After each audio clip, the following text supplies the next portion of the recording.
fédération, c'est la FNMF. Et on recrute donc entre 90 et 95% de l'ensemble des mutuelles suivant les années et les adhésions. Fédération nationale des mutuelles françaises. Voilà, de la mutualité française. Alors donc ça c'est la partie fédérale assurance, mais on a aussi une grosse partie économique, pour nous on appelle les SAM, qui sont des services de soins et d'accompagnement mutualistes, avec des structures médicales, médico-sociales, crèches, EHPAD, qui vont de la naissance jusqu'à la fin de vie. Alors que vous avez peut-être connu, sur la région centre, elles sont surtout concentrées, malheureusement sur la concentration, surtout Orléans, et alors on a beaucoup de centres de santé sur le dentaire et l'optique, qui sont un petit peu mieux répartis sur l'ensemble du territoire. Vous allez vous engager sur le monde rural avec les nouvelles maisons de santé? Voilà, et donc on vient dans les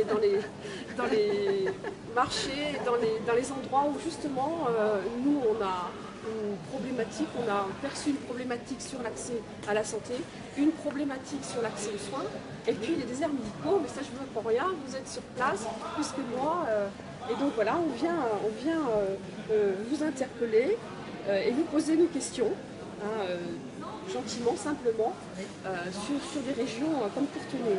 Alors on a 3 grands thèmes, qui est l'accès aux soins, je l'ai déjà dit dans ma présentation, la place des complémentaires santé que je représente ici avec mes collègues, vous les avez vus tout à l'heure, et puis la politique de prévention, parce que c'est un de nos grands métiers. Alors si vous en êtes d'accord, je peux commencer donc par l'accès aux soins des Français. Et alors ma question, que vous aurez peut-être chacun à cœur de prendre, quelle est votre position et vos propositions, ça peut être une seule proposition, mais j'espère que vous avez plusieurs, sur les déserts médicaux. Justement, cette partie-là, elle est très criante ici, sur Courtenay. Alors, je ne sais pas qui veut commencer. Non, à vous l'honneur, ou partant du premier jusqu'au dernier. Madame Arlée, allez-y. Non, allez-y. Non, j'ai pas mis en premier. Allez. Eh bien, je vais bien parler en premier, puisque personne n'ose commencer.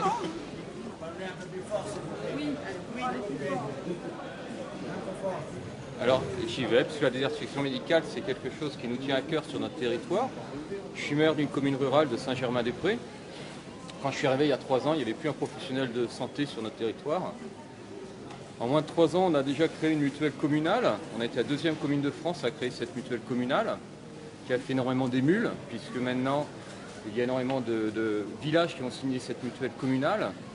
Il y a plus de 500 adhérents à l'heure actuelle. C'est un grand pas sur le social, parce qu'il y avait énormément de gens, de personnes retraitées ou de chômeurs qui ne pouvaient pas avoir de mutuelle parce que trop cher. Le fait de pouvoir mutualiser, ce que nous avons fait, c'est une grande réussite. Ça a permis une grande couverture au niveau des personnes en situation de difficulté. Donc ça, c'est une réussite que nous avons apportée.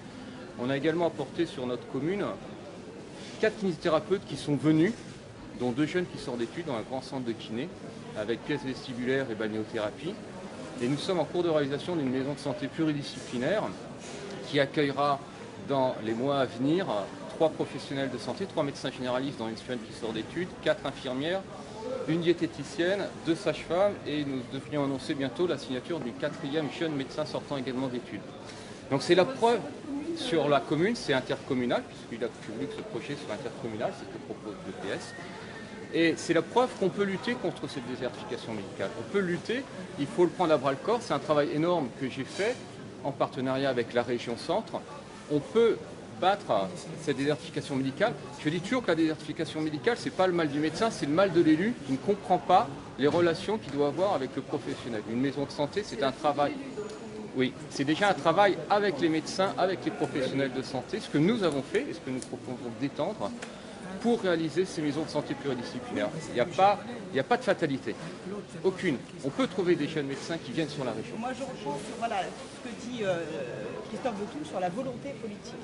La volonté politique, moi je prends l'exemple, et là je prends une autre casquette de la région Centre, quand il y a volonté politique de pouvoir répondre à cette problématique de la désertification médicale, c'est de retrousser ses manches et de travailler en collaboration avec les élus locaux, de territoire qui sont plus près du cœur. Hein.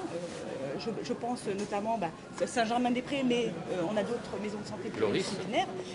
Sur la région centre, 2012, on retrousse ses manches, François Bonneau a retroussé ses manches et a essayé, dans le cadre de l'aménagement du territoire, parce que je tiens à préciser quand même qu'au niveau de la région centre, ce n'est pas de la compétence en soi de la région. Mais dans le cadre de l'aménagement du territoire, 10% de notre budget régional, nous sommes rentrés dans cette problématique. C'est-à-dire, de 2012 à 2016, 56 maisons de santé pluridisciplinaires sur notre territoire régional. Actuellement, donc, nous travaillons en lien avec la maison de santé de Saint-Germain-des-Prés. Nous travaillons aussi en lien, nous avons travaillé en lien avec M. Dor. C'est un travail avant tout collaboratif. D'essayer de répondre aux déserts médicaux. C'est d'abord une volonté politique. C'est une volonté politique, mais c'est aussi une volonté avec les citoyens, et notamment dans le cadre du contrat local de santé. Nous finançons un animateur local, nous, sur l'agglomération montargoise, en lien avec l'ARS, 50% qui puisse travailler en lien avec les élus, les citoyens aussi, tous les acteurs et les professionnels de santé. Ah ben, c'est sûr. Alors, je voudrais rebondir, effectivement. Donc, ce que je vois, et là, nous sommes à 62 maisons de santé pluridisciplinaires. Il y a déjà une grande mobilisation sur le territoire de tous les élus pour renforcer l'accès à la santé. Et pourtant, aujourd'hui, on a une vraie problématique de désertification médicale. C'est pour ça qu'il faut continuer cet effort avec Emmanuel Macron et la majorité présidentielle, développer encore plus de maisons de santé, inciter encore plus les médecins à venir sur nos territoires. Je suis également conseillère municipale à Sainte-Geneviève-des-Bois et donc je suis en lien avec les différentes problématiques, notamment de la maison de santé de Châtillon-Coligny. Ça fait des mois, des années qu'on peine à faire venir les médecins. Ça y est, les élus ont réussi, mais il y a encore énormément à faire. Donc des mesures incitatives pour faire venir les médecins. Je pense par exemple potentiellement à des zones franches. Nous voulons le supprimer, nous voulons revoir le numerus clausus, et en attendant, donc on va ouvrir le numerus clausus, et en attendant, et voilà, ça fera 10 ans, exactement. On va débloquer 40 000 stagiaires en formation de médecine qui vont aller sur tout le territoire. Mais donc l'objectif, effectivement, c'est ça, c'est qu'on renforce les dispositifs existants. Donc on parte de l'existant, effectivement, qu'on le renforce, oui, mais qu'on développe encore plus. Ah oui, mais il faut le développer encore plus. Voilà, c'est déjà en cours. Il faut déverrouiller tous les verrous. Il faut vraiment maintenant y aller à fond sur tous ces territoires. Aujourd'hui, nous sommes pas. L'idée, c'est ça. Oui, mais on a l'impression, à vous entendre, qu'il n'y a pas du tout de maison de santé. Enfin, notre territoire est totalement. Monsieur Dor a participé et il existe énormément d'aides déjà qui existent. Des aides à l'installation financière de 50 000 euros par médecin. Bien sûr, il existe plein de choses, mais moi ce que je vois, c'est la misère. C'est la misère de beaucoup de gens mais bien sûr, qui mais ne là, peuvent plus se soigner. Donc ce qu'il faut, c'est continuer. Et l'engorgement du CHAM aussi. C'est redoubler Alors, les efforts. sur les déserts médicaux, si je vous entends bien, un petit peu, c'est les maisons de santé. Mais je pense que c'est un petit peu réducteur. Parce que, est-ce que chacun peut parler? Oui, bien sûr. Je voudrais finir, j'ai une proposition sur le territoire, c'est organiser des visites médicales dans les campagnes les plus importantes. Je tire mon chapeau, vous êtes resté debout dans vos bottes. Des visites médicales dans les campagnes pour que les personnes qui n'ont pas accès aux soins puissent voir des médecins. Est-ce que chacun peut parler? Voilà, allez-y, Monsieur Dor. Bien. Je ne peux pas poser ma question. Alors attendez, ça va vous servir. On est dans le débat. On est dans le débat. Vous êtes d'accord pour me laisser? Je suis retraité. Oui, monsieur. Bon, si j'ai bien compris, ils vont me torpiller encore 2% sur ma retraite. C'est pour éviter que je sois obèse, peut-être. Hein? Non, monsieur. 1,7% de CSG. Oui, mais plus l'impôt sur le revenu qui est piqué avant. Et puis la suppression d'emplois dans les services Comment? publics. Voilà. Alors, c'est aussi la santé. Moi, ça m'inquiète. Monsieur, je vais vous arrêter parce que là, on va parler que de la santé. Oui, mais si on est dans le débat citoyen, c'est très bien. C'est la santé. C'est la santé. Ça ne me donne pas de quoi bouffer. Oui, d'accord. Et la suppression de la taxe d'habitation, vous allez en bénéficier. Mais je voudrais bien qu'on reste sur la santé. Si vous me donnez... Les communes vont perdre. Non, mais si vous me donnez 2 francs d'un côté puis que vous me piquez 3 de l'autre, c'est le cadeau que vous Vous serez faites. gagnant, monsieur. Hein? Vous serez gagnant. Vous C'est-à-dire allez avoir une hausse du pouvoir d'achat. Bon, alors monsieur, si vous voulez bien, parce qu'ils avaient Vous êtes une bande de caméléons. C'est tout ce que vous êtes, des caméléons. vous avez une... Je respecte leur Mais la taxe d'habitation, Donc, madame, à partir de 75 ans, on ne la paye plus. sur les déserts médicaux. Moi, je reste sur mes questions de santé. Sur les déserts médicaux. Il faut appeler Voilà. un chat un chat. À part les maisons de Il santé. faut faire un constat. Le constat, il a été refait il y a 8 jours par la Cour des comptes et par la direction de la recherche des études de santé. C'est qu'on va vers un désastre sanitaire. Il n'y a pas d'autre mot. il y a moins de 9% de médecins qui s'installeront en médecine libérale sur les 8000 qui sortiront. Aujourd'hui, ce n'est pas 8000 parce qu'on est encore dans les numerus clausus, vous avez raison, des années 2000. Et les années 2000, qui a fait un numerus clausus à 3000, 3005? Je vous laisse la paternité à ceux qui l'ont fait à l'époque. On paye les pots cassés. Donc aujourd'hui, on manque de médecins. On a relevé le numerus clausus à 8005. Il sera opérationnel dans 12 ans, c'est-à-dire pas avant 2025. Donc en attendant, on est dans la catastrophe des déserts médicaux. Pas ici, toute la France, et même l'Europe.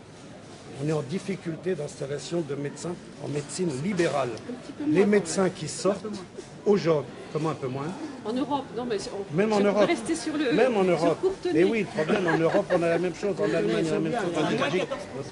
Bon, donc ici, en France, on a une difficulté pour trouver les médecins. Donc personne ne pourra dire qu'on va les trouver en ouvrant un tiroir et les chercher. Il faut absolument résoudre ces problèmes et c'est la formation, c'est les responsables, ça va demander des années. En attendant, il faut faire des maisons de santé, oui, parce que les jeunes qui sont sortis il y a quelque temps, ceux qui veulent changer de métier dans le métier professionnel médical, ils veulent une assurance de regroupement. Donc ils veulent être regroupés. Donc c'est très bien l'idée des maisons de santé, ça remonte déjà à quelques années et il faut absolument continuer à regrouper ici ou là quand on peut, mais pas faire de coquilles vides. Il faut absolument pouvoir trouver un ensemble, pas uniquement des murs, à trouver effectivement des professionnels de santé qui s'associent ensemble. Kinés, dentistes, infirmières, médecins. Bon, on arrive à trouver certains endroits, ça marche, d'autres ça marche moins bien. Donc comme on aura ces difficultés, et surtout dans notre territoire, nous avons la chance au cœur de la circonscription d'avoir un pôle sanitaire important, c'est l'hôpital et c'est l'établissement privé de la clinique, avec les services de radiologie, etc., qui sont une image nationale importante. On a le plus grand laboratoire de France qui se trouve à Arboria. Le plus grand laboratoire d'analyse médicale qui fait plus de 6000 examens par jour et qui partent partout. Et on n'a pas de capacité d'analyse des coronaires parce qu'on n'a pas de matériel pour l'analyse Attendez, des la coronaires. coronarographie, je la connais. Ah bah justement, c'est bien Maintenant, on pour ça que peut je la vous pose faire. question. On peut la Il faut aller faire. jusqu'à On peut Orléans la aujourd'hui non, pour la non. faire. On peut la faire par scintigraphie nucléaire. C'est ce que alors Voilà. hier j'ai eu Et- un médecin urgentiste au téléphone oui, qui m'a dit oui, qu'on avait un vrai oui, déficit oui, d'équipement oui, à oui. l'hôpital de Mais Montargis. vous Il y a n'aurez aussi pas la quelque chose à faire. coronarographie. Le ministère de la Santé a dit non, tant qu'il n'y aura pas derrière un chirurgien interventionnel. Vous ne faites pas de coronarographie si vous ne pouvez pas faire derrière des stents ou un pontage. on en revient Donc bien on au a personnel la médical Et à scintigraphie. l'équipement. La scintigraphie, oui, mais sans médecin derrière. c'est la médecine nucléaire qui permet d'améliorer et on peut Mais là, faire on est sur une des spécificité coronarographies particulière, donc là, on va nucléaires. pas- Je continue. Alors je termine. Une des idées majeures, une des idées majeures qu'il faut développer, et je pense que l'ancien ministère nous a permis de le faire avec la loi sur la télémédecine et les décrets qui sont parus, c'est de créer les téléconsultations. Et dans nos territoires, c'est facile. On va le faire à titre expérimental. Il y a déjà une commune qui a ouvert les opérations, c'est celle de la Bussière. On va donc continuer. Et les téléconsultations par télémédecine, dès l'instant où l'acte de téléconsultation est remboursé par la sécurité sociale, les gens qui se trouvent à distance pourront, par ces services de la numérisation, des nouvelles technologies, avoir accès à un médecin. Et les médecins, il y en a plein qui sont à disposition de la télémédecine. Ce sont les 11 000 médecins retraités en France qui n'ont qu'une envie, c'est d'avoir une activité. Ce sont les internes de l'hôpital qui souhaitent avoir une activité supplémentaire. Ce sont les médecins du travail, les Donc médecins pour vous, il y a assez de médecins? C'est pas le mais il y a problème. suffisamment de médecins en France, il y en a 280 000. Le problème, c'est que vous en avez mal répartis. Et alors Mais- comment on les oblige à se mais répartir mieux? personne ne On fera, pourrait pas les obliger. personne ne fera d'obligation. Je laisse monsieur Il faut laisser l'incitation. Et l'incitation, ça a été fait par, vous l'avez dit, des aides financières. Il faut revoir le zonage, ce qu'on appelle les zones de revitalisation rurale, où on peut, comme celle-ci. Et la directrice de l'ARS est tout à fait d'accord pour l'ARS. À la faille. Madame Bouigard. Madame Bouigard qui est tout à fait d'accord pour refaire la cartographie et voir les endroits les plus fragiles pour qu'on puisse soit donner des aides financières aux jeunes qui viendraient. Il faut développer beaucoup plus les contrats d'engagement de service public, les fameux CESP. Il y en a eu quand même près de 400 qui ont été faits maintenant dans les départements. Et puis il faut bien entendu développer l'acte de téléconsultation. Donc ça peut se faire à Courtenay, ça peut se faire chez lui, ça peut se faire à la Bussière, ça peut se faire à Ferrières. Si on trouve des médecins. Mais non, vous les avez à distance. Si on a un bon accès Internet, sinon on est cuit. Et voilà. Et c'est là aussi que l'accès Internet est Et primordial. vous trouvez... Et que sur le programme Attendez, madame, avec j'ai la pas fini. défense. Vous avez parlé, chacun son tour. Il y a monsieur encore qui s'est Voilà, parlé. aussi. Et vous finissez avec la télémédecine, téléconsultation, par créer de l'emploi, c'est-à-dire des infirmières et des assistants télémédecine qui sont à disposition de la population sur place et qui peuvent aider à faire le transfert entre le patient qui vient voir dans ce cabinet-là et le médecin qui est à distance par l'Internet, par les caméras web. Alors moi je vous rappelle qu'ici on avait 15 000 entrées à l'hôpital quand j'étais chef de service par an, on en a 60 000 aujourd'hui. Il y en a 45 000 qui ne sont pas dans l'obligation d'assurer les urgences et ils font un blocage à l'hôpital, donc il faut qu'on soulage. Et puis on termine la permanence des soins. Nous l'avons créé ici. Demandez à tous les médecins que vous connaissez. J'ai vu encore hier, on a une maison médicale de garde avec 45 médecins qui assurent les gardes médicales le soir de 18h à 0h, dans la période où c'est là où il y a le plus de demandes de semi-urgence ou urgence. Donc il y a une maison médicale de garde pour toute la circonscription, puisque les 45 médecins viennent prendre les gardes dans le même lieu parce qu'ils veulent être groupés. C'est une maison de santé ou une maison médicale de garde, c'est ça? Oui. Oui. Mais le souci, Je n'étais pas là quand vous avez parlé, il faut aller par Internet, mais quand on ne sait pas très bien manipuler. Mais ça viendra. le problème Ah, mais d'Internet c'est pas vous. et de la mobilité aussi. C'est pas vous. Et la mobilité Ils ont aussi. besoin d'un véritable accompagnement. Et c'est là que les Madame, médecins de service vous savez- public peuvent aussi Madame, assurer c'est ça. pas vous. C'est le Quand médecin. vous consultez, c'est la personne. Je ne peux pas, et même ma déclaration d'impôt. Mais vous n'allez pas, vous, sur Internet. Et C'est pas c'est là vous. qu'il y aura des maisons de service au public avec des gens C'est compétents pas pour vous vous. aider à faire Madame, vos vous déclarations savez, d'impôts, etc. je veux juste compléter. On ne maîtrise pas pareil qu'un Je veux compléter ce que dit. Alors monsieur d'abord, Une minute. Je veux juste compléter ce qu'a dit monsieur Dor. Vous savez que je suis plus sceptique sur la télémédecine, vous connaissez mon point de vue, j'ai des doutes sur sa réalisation, mais malgré tout, on ne peut pas négliger cette piste. C'est la preuve qu'il existe des solutions. Je ne sais pas si la télémédecine fonctionnera ou pas, beaucoup de médecins sont sceptiques, mais c'est des choses qu'on doit essayer. Il y a beaucoup de critiques sur ce qu'a fait M. de Beaumont en salariant des médecins retraités.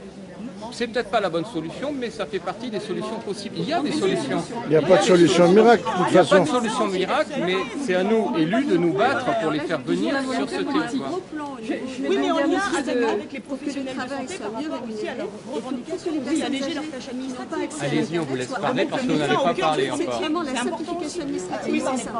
allez-y. Non, mais ça, je vous dis, c'est vraiment. Donc c'est je voudrais vraiment juste, important. effectivement, ce qui est fait la désertification médicale est vraiment effectivement un problème. Et je pense qu'il y a plein d'efforts de fait, notamment dans l'Orel, la région centre, et on peut le saluer. Malgré tout, je voudrais répondre à monsieur sur le numerus clausus. Il y a quand même des failles dans ces systèmes-là. Notamment, les médecins, on gère leur nombre, etc. par la formation, mais après, ils s'établissent où ils veulent. Et là, du coup, ça part pas forcément où c'est intéressant. Il faut qu'on puisse se recentrer sur la population et correspondre à une certaine densité médicale avec la densité de la population. Il faut que ce soit cohérent. Tout ça. Sinon, le système... Pourquoi on ne leur impose pas d'aller dans tel ou tel On ne peut pas endroit l'imposer, madame. On peut les inciter, mais on ne peut pas les imposer. Pendant 5 ans, puisqu'ils redoivent aller À là. qui est-ce? Non, c'est pas normal. Et puis on va où il y a du travail. Déjà, l'institut serait déjà une grande chose, je pense. Le Moi, j'ai bien gouvernement été prévoit. travailler à Paris, je faisais les allers-retours tous les jours. Hein. Alors on va où il y a du travail. Le gouvernement prévoit des incitations justement à l'installation des L'incitation doit jeunes être un problème. L'incitation, c'est fondamental. Vous voyez, Absolument. Voilà. Absolument. Donc par exemple, il y a les zones franches. À Sens, il y a une zone franche. En Seine-et-Marne, il y a des zones franches. Il y a Donc là, on effectivement peut plein de aussi systèmes. travailler Il faut sur continuer à cette développer notion ce de zone franche qui fait que les médecins, excusez-moi, je vous laisse parler après, que les médecins, derrière, vont payer moins d'impôts et seront heureux de mais s'installer. vous voyez que la population est quand même assez remontée parce que les incitations, on voit que ça ne suffit pas. Mais quand même moi-même, dans mon mari ces n'a pays. pas de médecin depuis 5 ans, Voilà. vous voyez. Donc il faut Et pareil. plus que des incitations, on voit bien. Mais bien sûr, Voilà, on ira sur les Il y en a complémentaires il faut travailler avec les professionnels de santé. Si on a pu avoir des jeunes médecins médecins, c'est parce qu'on travaille avec des médecins qui sont maîtres de stage. Et ça, il n'y a pas besoin de faire des lois ou de proposer des choses, ça existe déjà. Il y a suffisamment de moyens qui sont mis en place à l'heure actuelle. Il faut qu'on ait des maîtres de stage sur notre territoire, des médecins qui accueillent de jeunes médecins qui leur donnent envie de venir. Le gros problème sur notre territoire, c'est que les jeunes qui sont en dernière année font leurs études sur Tours principalement et font leur stage autour de Tours. Ils rencontrent leur compagne là-bas, ils ont leur vie qui est faite et ils n'ont plus envie de venir dans nos régions puisqu'ils ont fait tout leur cursus et leur stage sur Tours ou dans les grandes villes. Il faut qu'on ait des médecins qui soient maîtres de stage, il faut qu'on ait des médecins qui prennent des jeunes stagiaires pour leur faire découvrir notre territoire, qui est un beau territoire, et leur donner envie de rester sur notre territoire. Ça, c'est la première piste et la plus importante pour faire venir des médecins. Et c'est comme ça qu'on a réussi à avoir 2 jeunes médecins. Mais s'ils n'ont pas envie de venir là, c'est le reste à Tours, avec le festival. Vous ne pourrez jamais obliger quelqu'un à venir. Mais c'est pas ça. C'est pas ça. Comment vous leur agrément de sécurité avec la c'est pas ça. Interrogez les jeunes médecins, interrogez les étudiants. Attendez, madame. Interrogez les étudiants en médecine un petit peu. Vous verrez qu'ils s'installent à quel âge? La moyenne, 33 ans. 33 ans, ils s'installent. Et ils sont mariés. Et vous avez 6 médecins sur 10 qui sont des femmes. Donc pas tout à fait le même temps médical de travail, parce qu'elles ont d'autres obligations familiales. Alors, quand vous avez 2 emplois, comment voulez-vous faire pour un médecin homme qui viendrait avec son épouse, qui serait peut-être cadre dans une banque, je ne sais où? Comment voulez-vous faire pour une femme qui est médecin, qui viendrait s'installer ici, si son mari est ingénieur à 200 km? Donc, trouver 2 emplois, c'est difficile. Donc, si vous disent les étudiants, on va à l'endroit où c'est possible d'avoir nos 2 emplois. Si vous obligez les jeunes médecins à s'installer, vous prenez les exemples de l'Autriche et de l'Allemagne, ils iront faire un autre métier. Car il y a d'autres métiers dans le monde médical. Et ils ne feront jamais la médecine libérale que l'on veut. Puisque exemple, vous en avez 9 pour... Les professeurs, on ne leur demande pas. On leur dit, vous allez vous installer Mais parce là. que les professeurs, vous les prenez à 25 ans, 24 ans. C'est une question d'un... Mais c'est une question. oui, Est-ce qu'il faudrait retirer leur agrément, par exemple, pour ceux qui s'installent? La question peut se poser aussi. Ça, c'est C'est l'idée de M. Hamon, mais là, je suis contre. Ça peut être un débat On ne aussi de pourra retirer jamais l'agrément à obliger un quelqu'un médecin. à s'installer quelque Motiver part. les C'est jeunes une médecins, utopie. C'est une question. leur donner l'envie d'aller s'installer à la campagne. La campagne peut être aussi une chance. Et c'est aussi à nous, tous ensemble, de faire que la Champagne... Merci de ne pas me couper pour une fois. Donc de faire que la campagne soit considérée comme une chance. On a un cadre de vie magnifique, on a des habitants très dynamiques, des associations très dynamiques. Ce sont des territoires qui ne demandent qu'à se développer. À nous, tous ensemble, à tous les niveaux politiques, quels qu'ils soient, avec tous les citoyens, avec les professionnels de santé, de se retrousser les manches. Pour que la campagne devienne attractive. On ne vous a Pour pas que attendu, la chère madame. mobilité- On ne vous a pas attendu. On ne vous a pas attendu. Ça fait 2 ou 3 ministères de la Alors, on a Santé. l'impression que rien n'a été fait. Et C'est vous toujours avez, formidable les quand des maisons de nouveaux santé candidats ont arrivent. été créées quand Attendez, laissez parler un peu les autres. Je salue ce que vous avez fait. Vous êtes l'un et l'autre. Mais je ne parle pas d'ici. Sur le plan national, les maisons de santé ont été créées, ça remonte à 2007-2008. Les sociétés interprofessionnelles de soins ambulatoires, les CISA, ont été créées dans la loi de santé de 2010. Consolider, vitaliser nos Donc, territoires. ne Nos dites- territoires se meurent. Vous avez fait plein de choses, nos territoires se meurent. Le Il faut territoire continuer, ne se tous meurt pas ensemble. dès Il l'instant faut où vous aller avez loin. une démographie croissante. Mais, en gros, vous êtes plutôt d'accord entre vous. Hein, là, alors, on va changer une question. On a quand même investi 21 millions d'euros, nous, à la région depuis 2010. On est là, je prends un exemple, hein, on arrive donc sur Saint-Germain-des-Prés, on a quand même dans le Loiret 13 maisons de santé. Vous avez dit 60 tout à l'heure. Oui, sur le Loiret. Nous avons 6 départements en charge. Oui, c'est un petit peu... Voilà. Alors, Et on a encore une autre question, si vous voulez bien, qui est toujours dans l'accès aux soins, c'est en matière de réduction du reste à charge. Vous avez dans vos programmes des propositions très différentes. Là, sur la première question, vous étiez plutôt, ceux qui ont fait des choses et d'autres qui vont les faire perdurer et les accroître. Mais là, en matière de réduction de reste à charge, que préconisez-vous ? Alors, peut-être on peut les faire commencer. Et là, on parle des complémentaires santé. Reste à charge dans son ensemble. Et là, forcément, vous allez parler des complémentaires santé. Moi, je vais parler surtout des dépassements d'horaires. Le reste à charge en France est le plus faible. Je crois que monsieur voulait commencer. Pardon. Donc un point qui est important déjà, c'est la place optique et dentaire pour les complémentaires santé. Donc on trouve effectivement que c'est très très mal compensé par la sécurité sociale. Je crois qu'on doit être dans l'ordre de 40% à charge pour les complémentaires santé. C'est beaucoup trop important. Et donc il faut rétablir un peu ça. Alors je ne dis pas qu'il faut aller vers 100% qu'on peut voir sur du soin, du l'hôpital, etc. Mais n'empêche qu'il y a quelque chose à faire. C'est anormal que les complémentaires aient autant à charge à ce point de vue-là. Ce qui permettrait aussi aux complémentaires de faire un peu d'économie et d'être un peu plus, je dirais, comme vous avez pu le percevoir. En fait, sur les actifs, les complémentaires sont très bien équilibrés parce que les actifs, je recharge les caisses, etc. et ça fonctionne. C'est beaucoup moins vrai que les retraités. D'ailleurs, on a à peu près 50% des retraités qui renoncent à une complémentaire. Et là, c'est pas normal, c'est aux complémentaires de faire des charges vers eux. Il y a effectivement un point sur les complémentaires communales qui peut être fait pour les retraités, pour les non-actifs. Voilà, c'est un point qui est intéressant. Et notamment aussi vers les personnes qui touchent la CMU et l'ACS, qui ont des retours, on va dire, très faibles de remboursement, et déjà qui n'ont pas beaucoup de moyens, qui peuvent avoir des frais importants. Et là, alors la CMU et l'ACS, ils sont pris en charge normalement. Oui, mais c'est quand même, il faut que les complémentaires puissent accéder, puissent répondre à ces personnes-là aussi. Moi, je veux prendre un exemple concret, ici sur le territoire du Montargois, l'orthodontie. On a peu de médecins pratiquants ici, sur le territoire. On en a 3. Orthodontie. Dépassement d'honoraires incroyable. C'est-à-dire que la base est à peu près à 350 €. Ici, on est à 720 €. C'est énorme. C'est-à-dire qu'on est obligé de prendre une mutuelle qui rembourse à 400%. Une surcomplémentaire, on va dire. Oui, mais quand on a 3 enfants et à charge, reste à charge, c'est juste pas possible.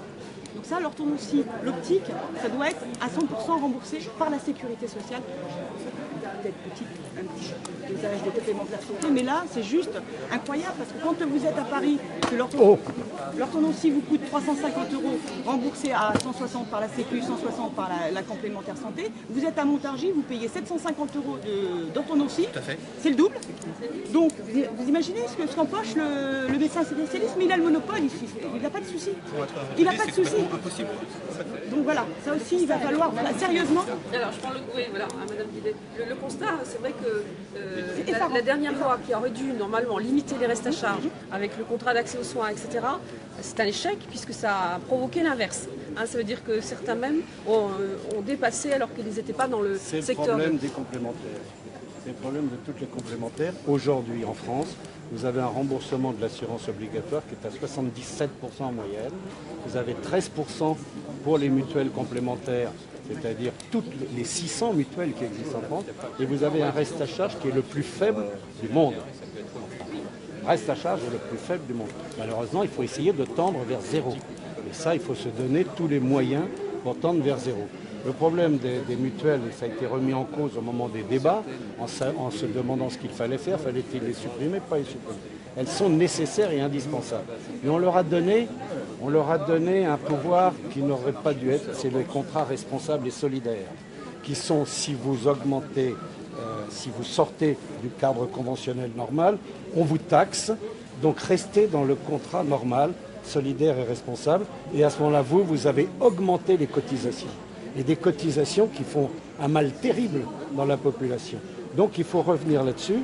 Et ce qu'il faut, on a besoin de l'assurance maladie obligatoire, on a besoin des complémentaires. Il faut avoir un partenariat entre les deux financeurs. Il faut que les mutuelles complémentaires ne soient pas des payeurs aveugles, mais sachent exactement ce qu'elles remboursent. Or, elles ne le savent pas aujourd'hui. Moi, je lisais l'autre jour dans un rapport de la mutualité française, la vôtre. Vous savez combien vous dépensez par habitant en France pour la prévention ? C'est un autre sujet. Non, mais moi, ça ira. Parler des mutuelles avec leur publicité. 40 centimes d'euros par habitant en France. Vous multipliez 40 centimes par 35 millions de Français qui sont mutuelles et vous voyez le montant financier de la prévention mutuelle. C'est catastrophique. Il faut absolument... On est le premier financeur de prévention dans la région. Attendez, pas la sécurité sociale s'occupe aussi un peu de prévention. Pas assez. Pas assez. Bon, donc, non, mais ne défendez pas les mutuelles. La question est de trouver un partenariat positif entre l'assurance maladie obligatoire et l'assurance complémentaire. Et c'est là où il faut mettre tout le monde autour de la table et dire maintenant ce sera comme cela, où on aura des cotisations qui ne devront pas exagérer, qui ne devront pas... Il faudra aussi savoir ce que vous remboursez. Il faudra surtout vous rendre beaucoup plus sur l'optique et l'audio, peut-être, sur le dentaire, et laisser à l'assurance maladie universelle, on peut dire, tout ce qui peut relever des soins. Et des soins les plus importants. Surtout les soins plutôt que de la publicité, ce que je disais à la télévision, je ne sais pas combien les mutuelles dépensent en millions d'euros. Les assurances, vous voulez dire? Oui, les assurances, oui, pardon. Autant pour moi. Là, vous êtes dans un cadre de mutualité. Alors je vois, monsieur Dor, qu'on est d'accord, puisque le programme présidentiel prévoit à terme le remboursement intégral des appareils auditifs, des appareils dentaires et des lunettes. Ça veut dire que pour arriver à ça, ça va être un chantier colossal, énormément de travail, main dans la main, en coopération, en collaboration avec les mutuelles, avec tous les services de santé français. Évidemment, ça, en fait. avec les régions, avec les départements. Donc c'est En fait, vous êtes d'accord avec moi? On est tous d'accord. C'est sur la manière de travailler qu'on n'a pas été d'accord. Je voudrais C'est sur la manière de travailler je qu'on vous en est ai parlé tout à l'heure, les services de soins et d'accompagnement mutualiste, les centres dentaires et les centres d'optique, où on a des salariés, où on a des médecins aussi salariés, et il n'y a pas de souci, on arrive à gérer, et on pèse quand même sur le marché en le baissant, heureusement. Hein, on ne vend pas nos lunettes à la même hauteur que certaines autres structures commerciales. Voilà. Vous dites, on n'a pas la même façon de travailler, j'ai pas compris là. Parce que on est tous d'accord, mais vous dites que c'est pas dans la même façon. Alors en fait, ce que je veux dire par là, c'est que ce qu'on constate aujourd'hui, c'est qu'il y a un certain nombre de feuilletés, de manières de faire, de ne pas se parler, de ne pas travailler main dans la main, de ne pas être dans la collaboration, de critiquer les uns les autres, qui parfois peut être préjudiciable à l'intérêt général. Et donc ce qu'on souhaite, avec la majorité présidentielle, avec Emmanuel Macron, c'est travailler tous ensemble main dans la main, au-delà des clivages politiques. Eh bien, je vous rassure, madame, depuis 2010, avec monsieur Dor, nous ne sommes pas du même parti politique, mais on travaille main dans la main, au-delà de tout clivage politique. Je vous en félicite. Voilà, merci. Bon. Est-ce que vous avez un complément sur cette question-là? Sur la prévention? Non, vous n'êtes pas sur la prévention là. bah, C'est le attendez, troisième vous point. avez vu l'heure? C'est le troisième point, il arrive. Mais, Ah ben nous, c'était on prend ma casquette région. le peu que j'ai vu de vos administrés, c'était là-dessus. Ils payent trop cher les mutuelles, ils n'ont pas de médecin. C'était quand même là-dessus. Leur préoccupation, elle est là-dessus. Mais les mutuelles portent une responsabilité. Les complémentaires portent une grosse responsabilité en ayant, dans le cadre de ces fameux contrats solidaires et responsables, augmenté considérablement les cotisations. Attendez, l'accord avec l'ANI, avec l'accord national interprofessionnel, vous avez également augmenté. Pas du tout, au contraire. On a baissé les cotisations. Non, vous êtes obligé parce que vous n'avez plus les mêmes contrats. Non, je vous assure que non. Si je peux Et juste ça, je vous apporter... invite, on fera ça tous les deux, je vous invite des fois. Je connais les Si chiffres. je peux franchement, apporter je juste débat une parole, puisque je n'ai pas répondu sur ce principe de... Nous avons, comme je vous le disais tout à l'heure, créé une mutuelle communale. On a fait un appel d'offres afin d'avoir un groupement, en fait, un groupement d'achat, ce qui a permis de réduire de pratiquement 50% le coût des mutuelles. C'est-à-dire qu'on a beaucoup d'adhérents assez âgés, qui avaient 60-70 ans, qui ont été chez leur mutuelle, qui ont fait le test comparatif de ce qu'on proposait nous en tant que mutuelle communale et ce que proposait leur mutuelle. Et il y avait un coût de 50% de baisse. Est-ce que les mutuelles sont trop chères? Je pense. Est-ce qu'en mutualisant et en se regroupant, on peut, sur ce principe d'une mutuelle collective, baisser les coûts? Oui, bien sûr. Cette idée, elle marche. Beaucoup de villes ont souscrit à ce principe de mutuelle communale. C'est une belle idée socialiste, cette mutuelle communale. C'était repris par le département, d'ailleurs, sous la forme d'Axiom, qui est pas une mutuelle, hein, qui est un courtier, voilà, qui est différent de ce qu'on a fait. Voilà. Non, je ne sais pas le moment de débattre d'Axiom parce que non, je suis d'accord qu'Axiom n'est pas une bonne chose et ce n'est pas ce qu'on a fait où nous on propose une mutuelle. Axiom est un courtier et ça a été fait sans appel d'offres pour Humanis et Apilis, qui est encore plus discutable puisque le département met des fonds publicitaires pour ces deux communes. Mais c'est pas grave. Mais revenons dessus. Ce type de mutuelle communale de regrouper, c'est une solution. Et c'est quelque chose de très bien qui marche. Le dernier point à revoir, chère madame. Allez, c'est pas vous n'êtes pas candidate. Vous n'êtes pas candidate. Écoutez-nous. Ne lui coupez pas la parole, monsieur, s'il vous plaît, laissez la parole. Non, je vais lui demander quel est le coût de gestion des dossiers de l'assurance maladie obligatoire. Non mais vous comparez deux systèmes. Quel est qui le n'ont pas de coût de comparaison gestion possible. des complémentaires? C'est deux systèmes différents. Mais C'est comme tout à si vous fait. compariez, Mais ce que l'on l'État- veut, ce que l'on souhaite, Mais c'est pas moi qui vous posez l'élection, c'est à vous. Eh ben, d'accord. Eh ben, je vous dis ce que nous souhaitons, la droite républicaine, c'est de mettre autour de la table tous les financeurs et de pouvoir résoudre les problèmes des contrats solidaires et responsables, des coûts de gestion des dossiers médicaux. J'ai fait, moi, le rapport de la mission parlementaire sur la délégation de gestion des mutuelles. Sur le régime obligatoire ou sur le régime complémentaire? Sur le régime obligatoire Ah oui. avec les Mais là, complémentaires. c'est différent. Là, on Bon. parle des complémentaires. Oui, vous mais, voyez, mais c'était les complémentaires, cher madame. Oui, La d'accord. délégation Mais de on gestion gère des aussi les complémentaires. régimes obligatoires. Et donc de pouvoir mettre autour de la table pour essayer de résoudre les problèmes pour les citoyens. Que leur cotisation soit à un prix raisonnable ou raisonné, que les remboursements soient des remboursements qui tendent vers le 100% à X trucs, que l'optique, le dentaire, et comme disait tout à l'heure madame, puisse être pris en charge à un moment donné, que ça puisse être pris en charge de façon raisonnable et pas avec des coûts gigantesques. C'est tout ça qu'il faut pouvoir mettre en place. C'est le moment où jamais. On a aujourd'hui un déficit énorme dans le domaine social et on a des budgets de santé Alors, sociale le déficit, élevés. Pardon, mais On a le déficit, redressé il n'est quand pas même dans les- les complémentaires, hein, je vous rappelle. Non, On a quand même mais redressé les comptes de la sécurité oui, sociale. Il est dans les comptes de la sécurité deux sociale. points.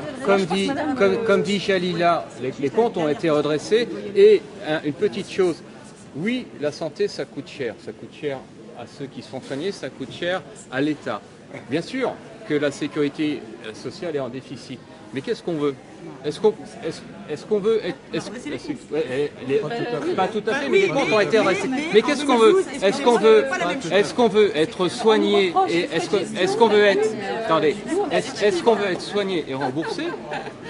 Ça, c'est la vraie question. On ne demande pas à l'école qui coûte X milliards par an de faire des bénéfices ou d'équilibrer ses comptes. C'est normal qu'en France, les Français apprennent à lire et à écrire. On ne demande pas à l'armée d'équilibrer son compte. C'est normal que l'armée soit en déficit. La Sécu, c'est un droit fondamental de la France qu'il faut préserver à tout prix. Que la Sécu soit en déficit, ça peut choquer certaines personnes. Moi, ça ne me choque pas puisque c'est un service à la population énorme, comme l'école, comme l'armée. Donc qui paye le déficit? L'impôt. Mais bien sûr. Mais à l'heure actuelle, qui le paye?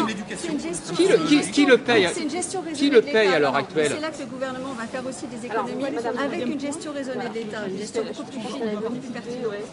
Et monsieur Dor. Et moi aussi. Alors, est-ce qu'on engage la question sur la prévention? Je crois que M. Dor avait préparé. Moi j'avais très vite, non pas préparé. Nous, vous savez qu'on est un acteur très important au niveau de la prévention, dans la région encore plus que dans d'autres régions. Je vois que vous avez une importance importante sur la prévention au sein du système de santé. Et quelle est votre perception à vous Alors au moi, niveau de la juste pour prévention? reprendre ma casquette région centre, vous savez que nous avons en charge les lycées, tout ce qui est formation, éducation, formation, donc les lycées, les CLPA, etc. Et nous mettons énormément de moyens pour concourir à la réussite éducative de nos lycéens et nous avons des plans de financement, des plans de prévention santé au sein même des lycées pour tout ce qui est prévention, santé, contraception, etc. Et donc ça, ce sont vraiment presque tous les lycées qui, comment dire, Qui bénéficient d'interventions. proposent les infirmiers des lycées proposent des actions et que nous finançons et que voilà. Donc déjà par la région. Voilà. Bon, Alors, moi, je vais être très allez-y, rapide. puis Très après. rapide, je me souviens. Bon, déjà, la prévention, c'est le grand absent du service santé. Au niveau des choses, le département Au niveau aussi, dentaire, D'accord, Ça vous va avez au raison, collège, moi dans j'ai les écoles, raison. mais là, il y a plein de choses. La prévention a été la grande absente parce qu'on a préféré le curatif au préventif. Voilà. c'est Et on c'est a, à votre époque, monsieur aujourd'hui, les comptes de l'assurance maladie montrent qu'elle dépense que 2,7% aussi, c'est à détester. dans la prévention, alors que les pays étrangers sont à 8%. Donc on a des écarts monumentaux et il faut financer la prévention, ce qui nous fera gagner au long cours sur les maladies chroniques, sur les infections chroniques. Donc il faut mettre le paquet au départ. Nous, ce que nous proposons, c'est un acte médical de prévention tous les 2 ans dès le jeune âge, c'est-à-dire dès l'école maternelle ou l'école élémentaire, qu'il y ait une consultation tous les 2 ans de prévention, bien rémunérée pour les médecins traitants et qui permettront, avec un dossier médical informatique, de suivre l'individu qui deviendra acteur de sa santé toute sa vie. Donc ça, il faut faire, c'est la méthode scandinave, il faut s'engager là-dedans. C'est peut-être ça qui nous permettra de gagner, dans les affections de longue durée, qui aujourd'hui coûtent 65% des dépenses sociales et qui demain coûteront 75%. On aura de plus en plus d'affections chroniques puisque les gens vivent plus longtemps. Alors, il y a par exemple, sur donc le ça, territoire, c'est intervenir là-dessus. simplement la prévention, c'est ça. Voilà. Alors sur la prévention, il y a une thématique aujourd'hui qui est encore la grande absente de la prévention, je dirais, du citoyen de base, c'est la prévention des risques, des risques psychosociaux et de tout ce qui concerne chez les actifs, mais aussi chez les enfants, dans la manière de vivre l'école, etc. On sait que la dépression de l'enfant est de plus en plus importante, la dépression du collégien, du lycéen également. c'est mon travail. Là, il y a tout un travail. C'est mon travail au collège. Donc j'espère bien qu'on va travailler ensemble. Donc il y a tout un travail par rapport à ça, colossal à faire sur le territoire français. Il y a des recherches très pointues qui ont montré qu'il y avait vraiment des belles choses à faire, des acteurs qui émergent, donc des acteurs un peu partout sur le territoire, pour accompagner les médecins, les enseignants aussi qui ont besoin de formation. Je finis et après je te laisse la parole. Voilà, pour développer cette prévention voilà, de la tristesse, de l'absence de confiance en soi, du fait qu'on se dit je vais jamais y arriver, parce que ça aussi c'est fondamental. Redonner le pouvoir d'agir aux enseignants, aux enfants, aux salariés, à tous ces gens pour qu'ils comprennent qu'ils ont en eux la force pour réussir. Et l'État leur doit de les accompagner dans ce sens-là, et ça c'est aussi de la prévention. Bien sûr. Je parlais par rapport aux médecins scolaires et aux infirmières. Voilà. Donc, par exemple, sur le bassin d'éducation et de formation de l'énergie, nous n'avons pas beaucoup de médecins scolaires et d'infirmières. Voilà, il faut absolument qu'il y ait au moins une infirmière scolaire dans chaque établissement scolaire et qui puisse intervenir surtout en matière de prévention dès la première année de maternelle jusqu'au lycée et plus université, etc. Voilà, merci. Je vous laisse, je vais vous laisser. Alors je vous merci beaucoup. Partenariat, on vous invite à venir visiter nos SAM, où on a mis en place de la prévention, contrairement à ce que disait M. Dor, où c'est très important pour nous. Et donc, vous avez nos coordonnées. Super. Merci, je suis vraiment désolée. Merci, au revoir. Oui. Je pense qu'on peut arrêter là le débat. Merci à vous tous. Et votez Macron. Votez pour moi. Merci, M. Dor. Alors, moi, je veux bien engager avec vous tranquillement. Ah ouais, alors parce là, que là, je quand vous pense voulez. qu'on est sur plein de points. Je vois qu'on n'est pas d'accord. Oui. Mais je vous